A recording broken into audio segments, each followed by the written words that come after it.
Up next, a conversation with Amritha Mani, a certified coach, a powerful speaker, and a kindred spirit. From Ivy MBA through career as a consultant to entrepreneurship, she's been on a fantastic journey that I would like you to hear about. Daily, she's inspiring young people to do the work they love. In this episode, we explore life philosophy, business mindset, seeking failure, making bets, and much more. Please enjoy. The best point to start with the conversation is to set some context for the follow-ups, because we'll be talking about entrepreneurial journey, about marketing struggles, youth and coaching youth and impact on their lives that you make, which is fantastic. But I think the context is important here. Your life philosophy, as far as I understand, is to optimize for the deathbed. And it sounds very gloomy, but I share the same philosophy in my life. I want to be able to lie down on my deathbed, knowing that's it, mate. You know, I'm gone, and I want to look back and say, oh, I'm happy with what I've done. Like, I wouldn't want to start again. I'm satisfied. So, how does that philosophy shape your personal life, business decisions, and do you think that kind of approach could be beneficial to marketers and founders? How do you think of it? I think it's like a very liberating realization, because once you are constantly focused on the fact that, like, I'm not going to be here forever, suddenly, like, it's not that scary to make mistakes. Even LinkedIn, it's like something I remember I was like a little bit like, oh, I don't know how I feel about posting on LinkedIn. Like, everyone's so serious, everyone's so legit. That's true. And they're all like, UN ambassadors and like Forbes like, what am I doing? And then literally the way that you get past is you just keep thinking about that moment and you're like, who cares? Like, at the end of the day, I just want to know that when I'm in that moment, I gave it 110%. Like, I gave everything 110%. If I post something and it fails, it's like really interesting. As humans, we think that the only moment that exists is now, and that moment is going to exist forever. But all it takes is like a mindset shift to say, actually, this is finite. There's an endpoint to it, an endpoint to the point where, like, I am not going to be here.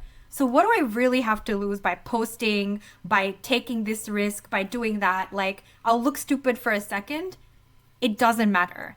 I then just need to come straight back in and say, like, all right, finite life. Let's just keep going. So I think optimizing for your deathbed is, it works for me because I always need to know what the end point of everything I'm doing is. Like, why am I doing it? What's the deeper meaning? Oh, it's because I don't want to be on my deathbed wondering what if. Cool. Okay. So it works for me. And I think it results in you're just more open to making risks. And perhaps the negative is that you're like, I have tended to be a little bit impulsive, but I also balance that out these days with a lot more of like practical risk taking. Does that answer your question? It really does, and it also goes into the next question accidentally. But before we go there, you said something very important, which I think many people get hung up too much on. Who cares? This is very important to me, and I cared too much earlier in my life to take full advantage of what life is. Yeah. And the moment it's actually funny because I met a streamer, an online personality. He was the pinnacle of not caring, and it's probably a bit too much, too extreme, but because I got exposed to his worldview, I could verify my own worldview. And also then I read a couple of books. One was from Jordan Peterson, the other one I can't remember, but there were books that pushed me in that direction to not care, and I really don't. And so you can actually if you had access to my LinkedIn analytics, you could tell the point in which I stopped caring, because I got better on LinkedIn, because I started to express myself the way I am rather than putting a face mask to meet everyone's expectations, and you know that you can't do that. It's just infeasible to meet everyone's expectations. You can't be good for everyone. There will be people who don't like you, and you can't care, because otherwise you sort of imprison your real self, right? It's terrible feeling. So I totally understand where you're coming from, and I wish more people didn't care, because I think we would have more genuine conversations, and that could lead into outcomes that are beneficial for everyone. But because like so one other thing that I wish people didn't do, or actually did more of, is critical thinking. And if you look in LinkedIn, there are so many comments that say, I agree with everything above. Okay. Well, I mean, maybe, great. But then I expand the LinkedIn post and there are contradictory statements inside of it. So how can you agree with that? It doesn't make any sense. Yeah. So don't care. So people, please stop caring what people think of you. Do your best, enjoy your life, and also think. Critically think. It's not, we live in the advent of AI. So critical thinking is fading away. Please hold on to it, okay? I think on that note as well, when you mentioned marketing, if you think about all of the brands that do really well, their marketing does not give a shit. Like, that's true. I'm thinking about Liquid Death, right? Okay, I got another example, yeah. Yeah, like who in the world takes water and is like, let me sell bottled water, but I'm going to market it as Liquid Death? Like, that guy just did not give an F what anyone thought. No. Just did it.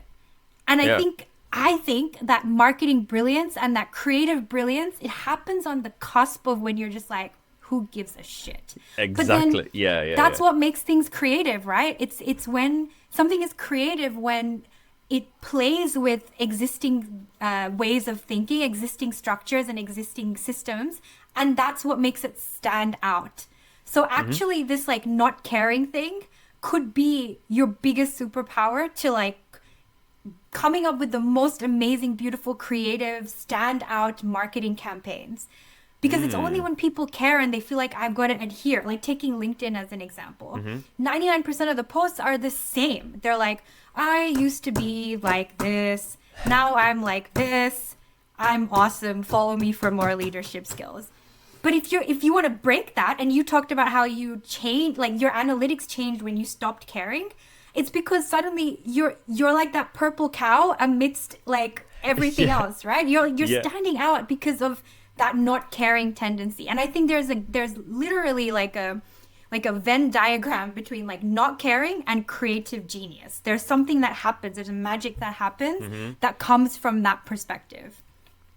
I think you're absolutely right. The problem I see is that most business, business as a concept, it's run by people. And I don't mean one individual, I mean people. So to get to a point where team is ready to take risk and have a go at it, like Duolingo with their icon, or McDonald's on Twitter. Oh, they're crazy. Give them a go. Like crazy people. And so to get to that point where business is ready to go down that avenue, it takes certain culture. It comes from top to the bottom. You need to hire people who aren't risk averse, and by default business is risk averse, so you need to it takes effort to be that way. Certain for me, I am by nature very introverted, and human interaction, social media, it takes energy from me like from anyone else, but probably for me it's more so. And so having those shackles taken away from me the minute I stopped caring, it was very helpful, because my energy resources didn't drain so fast, because there was like one problem off my chest in a way, right? You know what I mean? So speaking of that risk, and I know you advocate for agile. I know you have some experience with agile methodology. How do you? So there's risk, there's learning, there's experience. That you advocate for optimizing. How do you balance these elements in business, and what advice do you have for leaders making high stakes decisions when it comes to those problems, risk, learning, and experience? I think as long as your safety net is there, right? Like think about what your non-negotiables are. I'm just going to use a personal example because I can't think of anything else. But if I think about my 20s, right? I took some crazy risks, but in the background, I was investing in property. So I was like, hey, I'm doing this, like I'm doing crazy shit right now, but I need to set myself up for my future as well. And it's cool because like I'm in my early 30s now. I can kind of look back and be like, yeah, like no regrets. In fact, I could have probably taken even more risks. But I also know I took care of the bare minimum. I took care of the essentials. So I'm good now. And I think that's the same approach that works in business, it works in leadership. It's like, what are the non-negotiables? What's my foundation? I'm not shifting on that. I need that foundation. But once I know that's taken care of, who cares? Go for it. Like you're set. So it's not irresponsible risk. It's still calculated because you've thought deeply about what is my core, what is my foundation, what is my long term. That's taken care of. Now I can go crazy. So that's my definition of risk. I think it's very different to just like, okay, I saw a cliff, I'm jumping off. It's like, no. I'm gonna go try to assess the depth of the water because you know my health matters to me, my safety matters to me. Okay, done my due diligence, boom, let's go. Okay, so it's calculated risk. It's calculated risk. Yeah. I like that. But it's calculated based on I think the long term. That makes sense. The way I look at it is that, so first of all, I wish I took more risk when I was in my 20s, for sure. I think people don't appreciate the fact that they have so much time ahead of them to fix any mistakes. It's not that, I mean, yes, you sure, of course, there are really bad situations you can get yourself into, but that just when you're reckless, completely unhinged. But normal people, they should experiment more with what they like, what they don't like, travel more, eat more, see more things, do more things. But what limits them, I think, is what people think of them, and that's why they 100%. Won't take that risk. And that is something I wish I did. I did more, just risk things. But one analogy comes to my mind is from a book that I read a while ago. What you essentially want to do is you never want to go all in without any assessment, just like you said. Oh, I'm noticing the sun on my face right now. I look like Jesus right now, basically. Yeah. Oh my God. Our lighting looks the same now. Yeah. Okay. We're finally even. Cool. So it's good. So there is this kind of an analogy. I mean, you know, living in a bubble. You know that saying, right? But what you want to do is you want to keep one foot in the bubble, but the other foot outside of the bubble. So you can always fall back, you can always retreat to safety and try again. But at the same time, you try new things with the other foot, if you can imagine that, obviously. Yeah. So you want to be on the fence with one foot here, one foot there, and that's how you progress forward with life. In my opinion, that's probably the best way forward with business, with personal life. Switching to your entrepreneurial journey. You've been building your own business, which is fantastic. And what inspired you to transition from that consulting career to entrepreneurship? Like, why did you choose that avenue? Because I believe you had a good career as a consultant. And what were the biggest challenges that you faced on the way? So I think I was just a consultant for maybe 5 years. Okay. But I think once I stabilized, I was like, I definitely want to start up. So I was always building something on the side. So before this, I probably had 2 failed ventures and one that went semi-okay. So this isn't the first time. And I think I work for myself as a consultant. So I have my own practice. It's my own thing, which gave me a lot of flexibility to constantly think about, again, coming back to the deathbed question. For me, it was always about like, what can I build What can I build that's actually really going to last beyond me, that kind of sparks up how young people feel about themselves and their futures. That was always my end game. And I just have failed a lot in the pursuit of that. But every venture that I've tried, or every like company or startup that I've tried to build, has been in the pursuit of that. It's been in the pursuit of impact. And I wanted, or still want, very big impact in that space. So this latest startup, the Dream Builders Club, is still part of the same journey.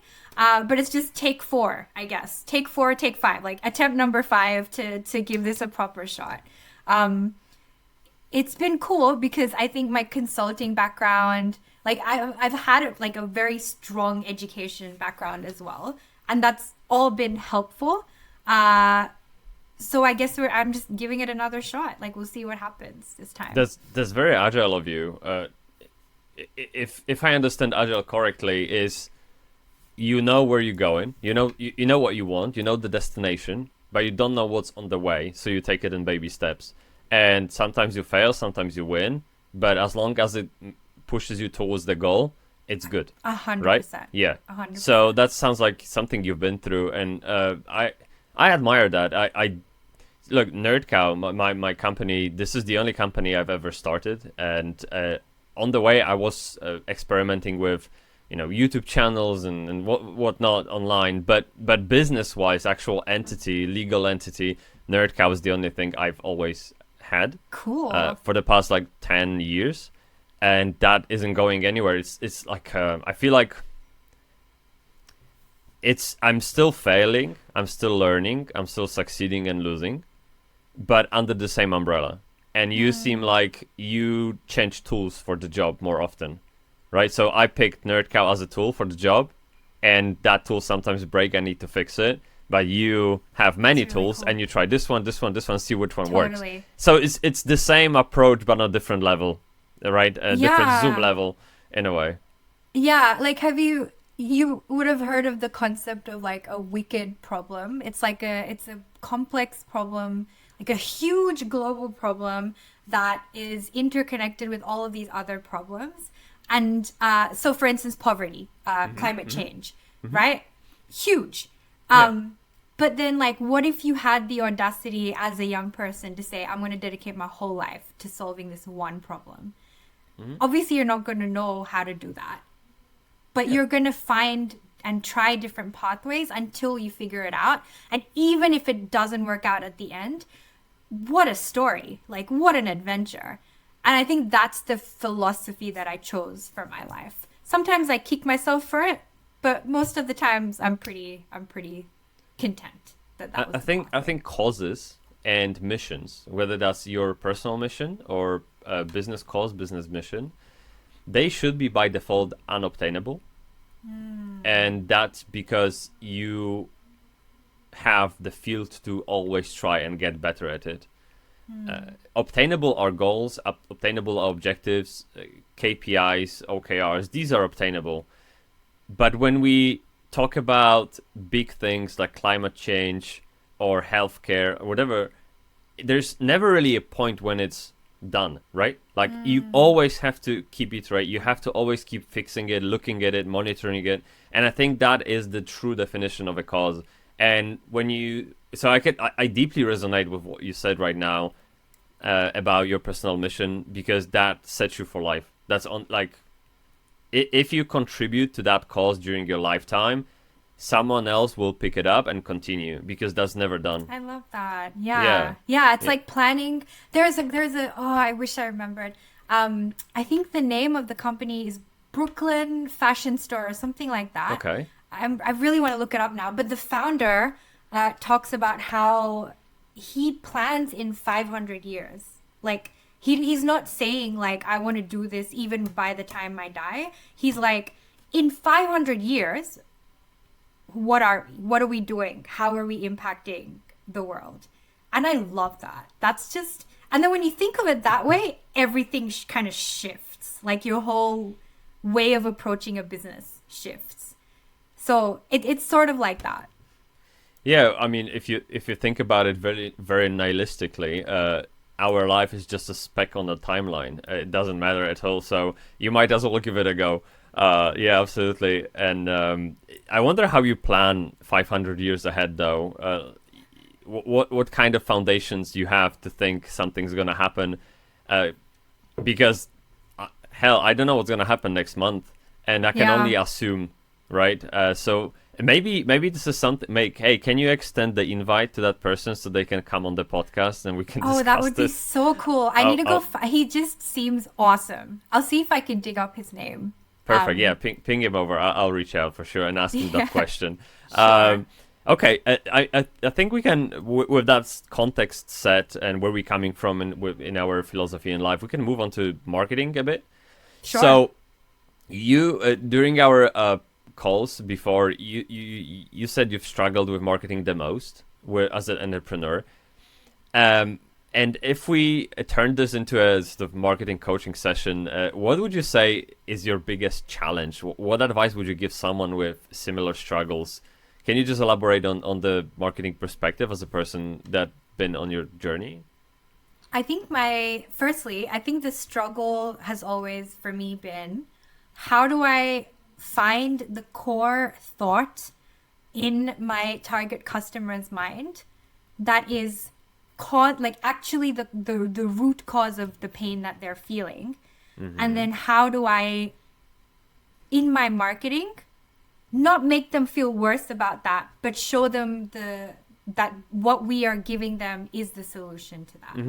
And and I actually think this is potentially a pretty widespread problem, because if you know that, you're set. Like if you truly know that, and there's so many layers to it, which I'll talk about in a bit. But if you truly understand what's going on in that person's mind and heart, and you know what to say to kind of say like, I got you, like, come, we can figure this out, then I think you're set.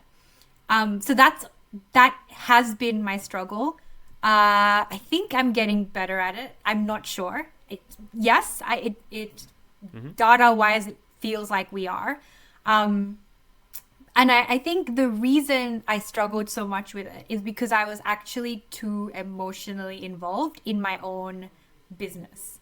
And I think that has been my biggest problem to date.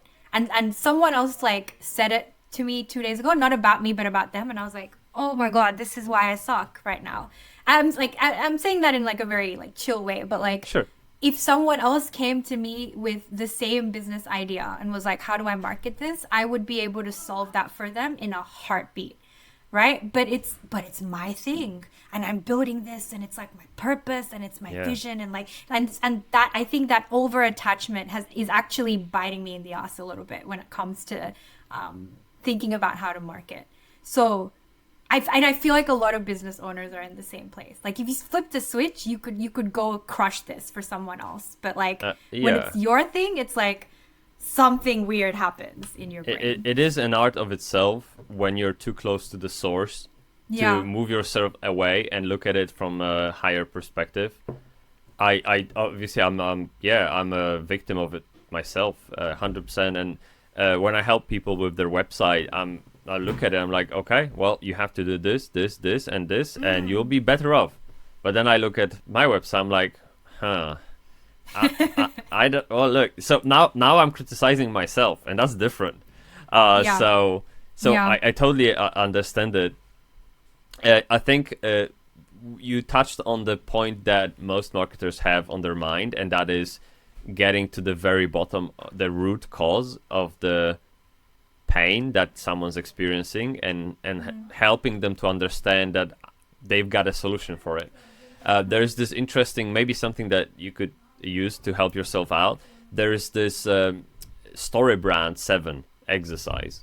I don't know if you ever heard of it. No, I haven't. It comes from the guy who built HubSpot from ground up, and he has this framework called Story Brand 7. I think that's I'm pretty sure that's the name. That helps you to build a journey. It's like a few exercises, but helps you to build a journey through your business from customer's perspective. And he asks very simple basic questions. Not something along the line like, if you were animal, what would you be, kind of thing, but not that. He would ask, first of all, he would ask you to imagine that you are not the hero of the story. The customer is the hero of the story.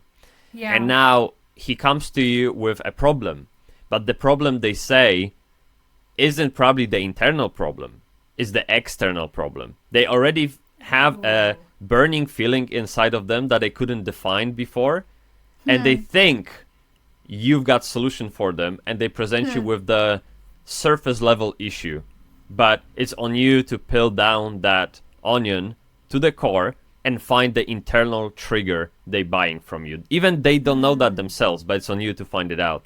And it's pretty cool. We've been through this exercise a couple of times for the whole agency, for a particular product that we've done for a client. It's really helpful. Wow. Yeah. Can you say the name again? Story Brand 7. Story Brand 7. I'm definitely checking that out. That Yeah, sounds sure, really sure. good. Go for it. And I will make sure to link this down in the notes, and hopefully that helps you to put things together. Yeah. But I don't think you are experiencing anything unusual. I totally relate to what you said. And I guess my next point is about bringing people to your business that are relevant for your solution. It seems like you've committed yourself to posting regularly on LinkedIn and maybe on Instagram, I think, right? LinkedIn first, and then I think once that makes a bit more sense to me, I'll kind of do the same thing over on Instagram. So I'm very interested in your choice. You seem to be working with young people, right? And helping them out.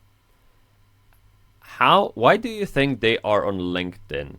Not Instagram, TikTok, or anything else that's, a bit more cash in a way. Yeah. A little bit more chill. Yeah, I actually think there are a lot of young working professionals on LinkedIn who are just like scrolling through, during their really boring day jobs, just like, oh my God.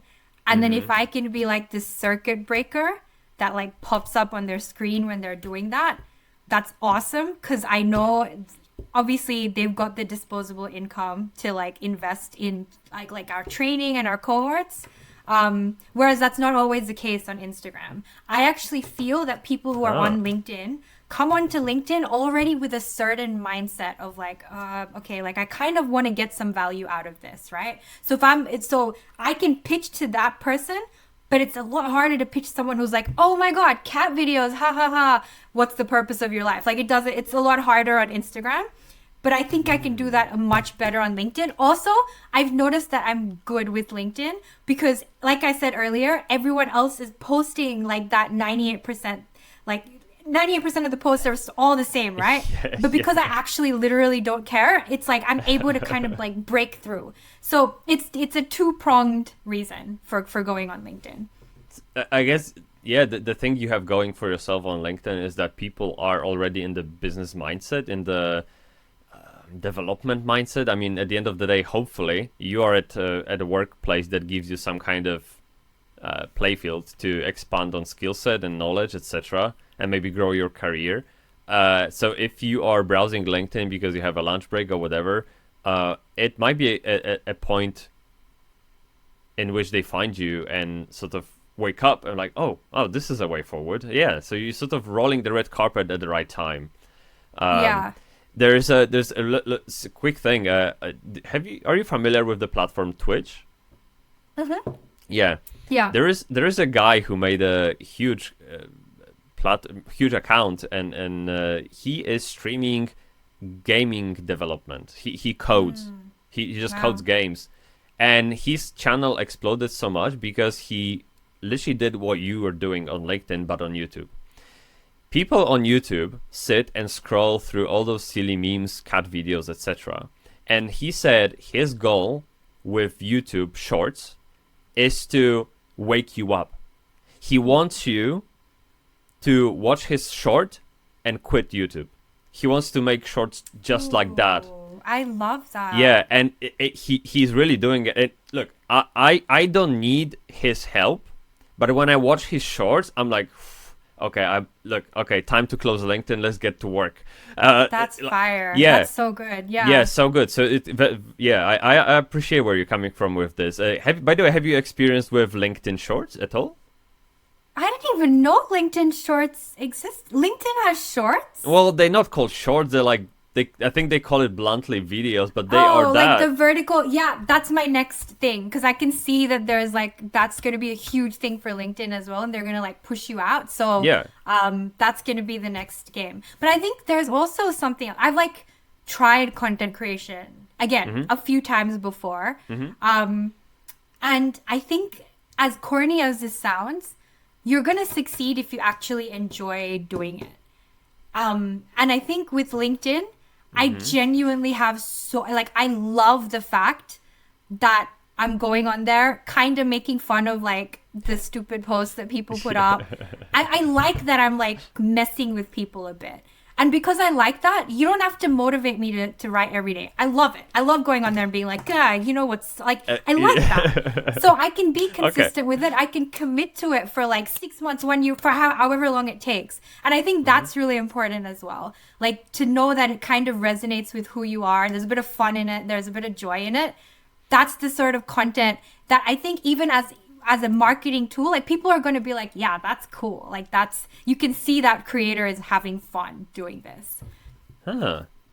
That's a very, very interesting point. I do experiment myself on LinkedIn. I'm trying to make LinkedIn an enjoyable experience for myself, because if you don't enjoy it, you won't do it. And Yes. I want to be consistent with it. And this is a short, funny story, I guess. It's at some point I realized, look, I want to come across as genuine as possible, and that also means swearing. Like I swear a lot, and Me too. For those who don't know, I'm Polish, and in Polish culture, swearing is a huge part of the language. We sometimes swear to an extent where swear words are the commas in the sentence. It's really like those swear words are so powerful in the meaning and in the sound, because we can do the rolling R, which is kind of intensive. It's just a huge thing for us. And I don't think it's that powerful in English, but it still goes well sometimes. Like it adds to me, it adds the flow. Look, I swear a lot, okay? That's the bottom line. Aussies are the same. Yeah. Australians are the same. There you go. I get it. So, yeah. so see, we all. I feel like many people swear, but they don't want to do that online because it reflects bad on them. Minus Twitter, but on Twitter you can get away with a monkey avatar and stupid name, so you don't really sign your name next to it, so it's fine, doesn't matter. But on LinkedIn, there's a reputation at stake. Your boss can look at it and what he thinks, going back to caring for others' opinion. So one day I posted a hook on LinkedIn with a swear word. No one liked it. That. No one liked it. So there's I have two thoughts on this. One is algorithm just killed it. That like LinkedIn said no swearing actually. here. Yeah. And second one, people didn't like it, didn't click like, because it would show on their feed. Yeah, that was probably the second. Yeah. So it's sad, but I guess okay. Well, back to being nice. Okay. I mean, there's the problem that you want to come across on LinkedIn as natural and as interesting as possible. And you would normally, most of the time, the way I write on LinkedIn isn't how I sound, how I write elsewhere with my friends, etc. But at the back of my head, there's always this layer of gamification that I need to sort of stick to make it. And that's just, this was the most off-putting for me on any social platforms. You have to play the game to be in the game. Yes. And so I have an idea, but finish go. the No, I want to hear it right away. No, because I'm the same. Like, I feel like if I can't be 100% authentic, I hate it and I don't want to do it. Yeah. But there is a game to play here. There are like stupid things that we have to do on LinkedIn that, like, for instance, like there's 2 lines that you get to capture someone's attention. Yep. And then get them to click see more. That's a game. That's a strategy. But it's like strategic authenticity. So then the way I hack that is like, I will sit down and I will write the most authentic piece of content. Like sure, I'm gonna swear, I'm gonna be all in. Okay. And then I'm gonna come back like an hour later, but with my LinkedIn editor face. Oh wow. Right. Okay. So then I've satisfied my like desire to be authentic. Like I got it all out there. I feel good. But I'm just gonna come in. I'm still gonna be authentic, but I'm just gonna like do the things that I need to do to make it perform well. Like find that hook, the 2 sentences, like all of that. And that's been working really well for me. So you see, I always start with I know what I want to say, but I start with the hook, and then I write the stuff, the rest with the hook. I know the other approaches that my colleague has. He sits in front of a white paper, and he just vomits every single thought on it. Like he just goes hard. He just writes tabs. Doesn't make sense. Doesn't matter. Like pure flow of information without any filters. And then he sort of shapes it into a sculpture that makes sense. But I might try your approach. Actually, sounds much better than his. Yeah. No. Thanks for sharing that. It's awesome. And going back to your work. So we know the marketing struggles, and we know the channels that you use to sort of get people in. Since you're targeting young people.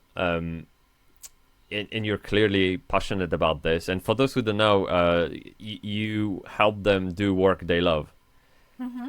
What key challenges do you think they face? And how can, I guess, other people, leaders and alike, in established businesses create environments that foster that kind of work? Well, I think I know what it feels like because it's basically like a business that would have helped me like 13 years ago. Like when I started out, I was in a job that I just ended up there because it was like a fancy job, and like my parents were like, wow, and like our whole community was like, wow, and it was like everyone else was like so impressed. But again, for me, like if I don't know why I'm doing something, I can't do it. Like I cannot do it. And I didn't know why I was doing it. Like I was like, why am I having to crunch these numbers? Why do I have to audit this? What is this task? It means nothing to me. Holy crap, it means nothing to me. Oh my God. And that was like the situation that I found myself in. Like my mindset, my mind just couldn't deal with the fact that you're telling me I have to show up every day for pretty much the rest of my life for 8 hours a day, wearing what you tell me is okay to wear, right? Like all black, coming to the place that you tell me to sit down in, doing the tasks that you tell me to do. And I'm meant to continue to do this for the next, 10, 20, 30, 40 years, my entire prime of my life, climbing up a corporate ladder to where? Like, why? I don't understand. And so it's just this feeling of just total disengagement for me. And I think that's the starting point. Like that is the point in a young person's career. Pretty much all of us are going to experience that when we first start working. If we end up in a role that just isn't aligned to who we are, what we're naturally interested in, what we're naturally gifted at. And I think if you can get to a young person at that point, holy crap, like you can change their lives. And I'm not saying like, okay, I would have gone back and told myself to quit. It's not about that, right? But it's about showing young people that like, stay in the job. No one's telling you to quit. But on the side, I want you to start to actually go on that mission to kind of figure out who are you, what sort of work is going to make you happy, what's going to fulfill you, and build it on the side. Because this path where you're just doomed for the next 40 years to doing random crap you don't care about, this can no longer be an option for us. Like it should not be a pathway for any young person. That's what I want to stop. So that's the dilemma. And I think most at that point, you end up at a crossroads, right? Either you're like, oh, well, whatever. Like everyone else thinks it's good. All my friends are doing it. It pays the bills. It's fine. 40 years later, maybe you're like a partner at a firm, but you're looking back and you're just like, okay, what was that? Like, who am I? I think this is why midlife crises happen, is because you spent your youth just like not even thinking or taking a moment to do something that's real for you, right? So either you end up that way, or at that point, you just take that decision. You're like, no, I'm not okay with this. Like, who am I? What do I want? So I'm willing to bet every young person who has started out in a job like that just doesn't align feels that level of discomfort, that level of pain. And I think that's the pain that needs to be solved for. I think, young people do settle too soon. And I mean, we're not old necessarily, but I mean, people who just starting out their careers, 18, 20 years old. I would say don't settle. Give a go. It's not, you're not meant to have things figured out now. You're literally in the age when you have to give it a go and play around. Now, being in a job that's boring and repetitive, I mean, they signed up for it, right? They need to take that responsibility. However, no one's forcing them to stay there. And I think that's the problem. Sometimes we need that external factor, like yourself, to sort of wake you up. Because we get complacent very quickly. We accept status quo almost immediately. Like 2 months, 3 months into the job, it becomes the norm, and we just continue like that mindlessly, without knowing that there are other opportunities that would be far better for us than this one boring job. So, look, don't get me wrong. I met people who are happy with this because they look at it as if one problem less. One thing to worry about less. Look, I get a paycheck. I get to pay for mortgage. I'll start the family. I will die happy. And that's okay. And that's it, right? I think that's the whole point. If you're following this path and you genuinely oh my gosh, I cannot wait to get a 9-to-5 that's going to help me build a family. And then when I'm on my deathbed, I'm literally going to be the happiest person on the planet. That's the best thing ever. Easy, Go right? do that. Yeah. But the problem is when that one pathway is forced onto everyone else, when that's not going to make them happy. That's the problem. Mm-hmm. I think that the best selling point for you is the courage that you give people to try something else. So the reason I believe deeply that people don't try new things because they are afraid. They were, at least my generation, I think we are preconditioned by family, by the way we were raised up, to hold on to things that work and never try anything else. Yes. And so the minute we get a work, everyone in your family is like, yeah, well done, you've got work. You're settled now, you're good. Hey, finally, you know? Yeah. But I think this is more harmful than beneficial. And when a young person finds a job, okay, so let me maybe back it up. I think the minute you stop learning at work, you should quit. That's basically my line where I draw it. So let's say you want to invest in a property and you're nowhere. You mentioned you were investing in properties. You can hire yourself and a real estate agent as the lowest rank employee, but already be in that ecosystem and start learning the lingo, start learning about numbers and the way you approach customers. But the minute you know all of it, quit and just do something else in real estate, or try to get onto another to higher job role where you get new responsibilities that teach you something else. So that's how I look at it, and that's why entrepreneurship is such a great way for me, because I get to learn new things every single day. And remember, I started as a software developer, like a web developer. All I knew was code, and now I can speak marketing, I can speak sales, I can speak life, philosophy. Like I can do so many things because I traveled, I opened myself up to it. So if you're listening and you're thinking about trying something new, please do. Like it's literally, it can't be life or death situation. I refuse to believe it.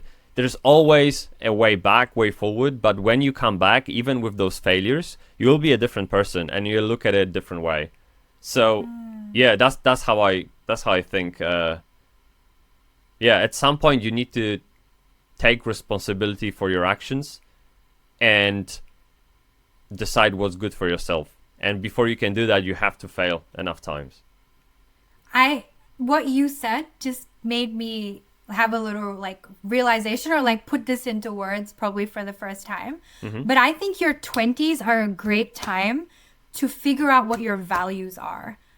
And once you know what that is, that's what you build your life around. So one of your values is obviously learning, right? Continuous learning.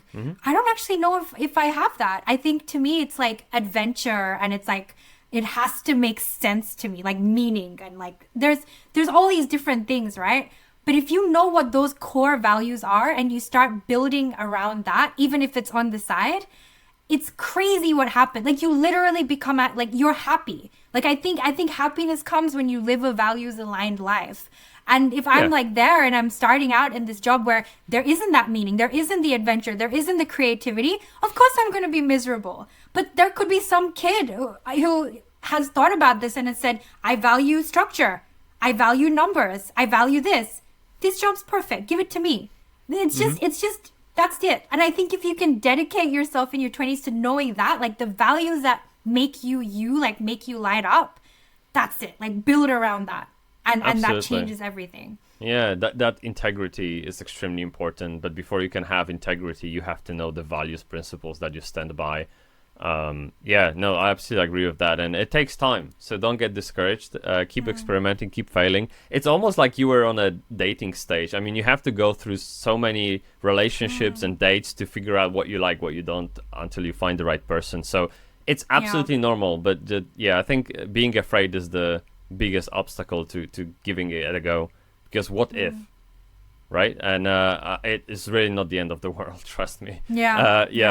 I think my stuff wrap-up questions quite unique to yourself, to your position. You work on the Indian market primarily, and I've never had an experience to operate in an Indian market, so I'm just I guess curious to learn about what's unique about it from the entrepreneurial perspective, and how do you think it compares to other markets? And I know you've been to Australia, you've been to New York, and all over the place, 25 countries. Hell, that's a lot. So what's different? Like, what should someone looking into that market consider before going into there? And obviously, speak from experience. I'm not looking for like huge academic research opinion here. Just plain your experience. How do you feel about this?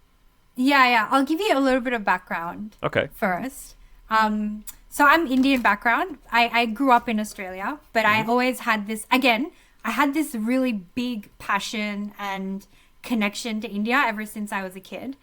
So I always knew that like whatever I ended up doing, I would start it in India. Like I would build it in India, and then I would go take it to the world.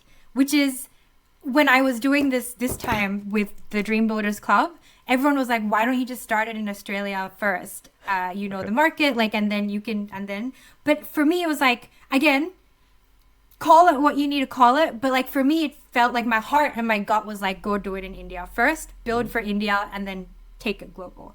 And it has been the most eye-opening experience of my life. Because I realized how not Indian I actually was, even though that's my cultural background. But I also truly started to understand what was happening in the collective mindset of young people in India.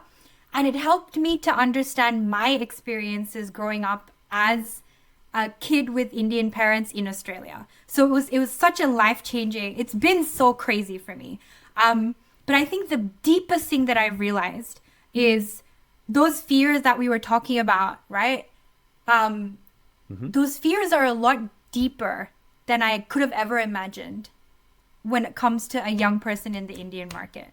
So if I'm on a sales call and I know that that kid or that young person's like, yeah, I definitely want to start up, it's not as simple as like, I mean, we are priced so affordable. That has always been my game from day one is we price affordable, but we do it at scale so that many young people can access this.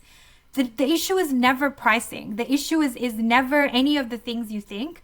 The issue is literally, I really want to do this, but I just have too much pressure from parents, from society to go down the other path. And like, you're like, oh, whatever, pressure. Like everyone has pressure. No, this is a level of pressure I have never encountered in my entire life. And I have really strict traditional Indian parents. But even then, this is a level of pressure I've never seen, and it pisses me off. Like, this is the problem that I set out to solve, and I hate that it's happening. I hate that one of the kids who like signed up for our cohort, bright, intelligent, amazing, he was like, I want to start up, this is my idea. And we were like, good, amazing, we enrolled him. He drops out 2 weeks later because his parents find out that he's in a startup, in this like do whatever you love startup type thing. And he was like, I'm sorry, like, keep my money, but I can't do this. Like, I want to do that, but I literally can't do this. And like, I don't know what it is, but that is the worst thing ever. Like, it is the worst. Like, that is someone who has to now continue down some dumb path that's not right for him for the rest of his life because of pressure. So I think the biggest thing I've learned about the Indian market is that pressure is freaking insane. It's insane. And this is why none of my marketing was working in the beginning, because I was like, whatever, pressure. Like, we all have pressure. But that pressure, no. The marketing that I'm doing, do work you love. Like, go, what is your ikigai? No. You need to go talk to that pressure. And you need to talk about all of the different fears that are built into that pressure. How am I going to earn money? What are my parents going to think? What are the aunties going to think? What's going to happen if this, like, all of those fears. And then maybe you have a chance of changing a young person's life. So that's the biggest thing. That is the biggest challenge I have felt. It's the problem that I want to solve the most in the entire world. And it's also my stumbling block at the moment. Something I learned very quickly is that if you want to do business, go where business is. Mm-hmm. And it seems like you might think this to be sort of counterintuitive from the outside perspective, that you went all the way to India to start a business for Indian people. I think this is the best choice you could have ever made. Really? Yeah, absolutely. I mean, if you go where your clients are, and I know we live in this age of remote work, etc., but let's calm down, okay? People are still people. We need social interactions, and there's a reason why networking events in person are still happening all over the place. And I really believe that if you have let's say London-based agency like myself, you go to London, like that's it. Like, this is where money is, this is where people are, this is where they meet, this is where they go to pubs to socialize. That's where you want to be. And I think you couldn't have learned what you've learned being an outsider, being like 6 time zones away from your client. It just doesn't work. So in my opinion, that was a really good choice. And one thing I wanted to sort of follow up on what you've said, how does an average sales call look like for you then? It can't be easy, right? Like, it's just like, because to me a sales call is a conversation about, business. There's like this kind of detachment between points being discussed and personal life. There's nothing to do with it. I mean, sure, there are emotions which come from human, like this is fine, this is a fact, but like, we don't talk about their career fears, we don't talk about their family, nothing like it. It's just all pure business, B2B. But you have to worry about what their family thinks, what's going through their mind, what other dependencies they have that might stop them from taking that leap. How does a sales call look for you? Like, can you take me through this? Like, it must be a really stressful experience. It's okay, because I'm also a certified coach, so I know how to manage emotions, and I know how to sense emotions. I know when someone's like closing up because of fear. I can sense the whole emotional journey that the other person is going on. But I don't think I have the tools or the empathy or the understanding yet to know how to take someone out of that level of pressure and that level of fear and move into like, okay, I'm willing to go do this course for my life. So a sales call, we have had sales calls with people's parents before. Like the young person's like, I really, really want to do this. Can you please talk to my parents and like convince them? And I'm like, let's go, let's talk. Wow. And like have been grilled by like Indian uncles and aunties about like, what is this course? Like, why are you like, what are you encouraging them to do? Like, that is the extent to which our calls go. And that's just the nature of it. And I can see like why we need to do that. Because it's like the problem I want to solve for is exactly this. Like, this is the problem we're trying to solve. It's not even about like, okay, like, yeah, doing work you love. Yeah, that's it. But truly, what are we solving for? Where we want to like give young people their futures back. That's it. Like, that's it. And so it's going to be a fight. It has been a fight. The last 6 months have been so hard.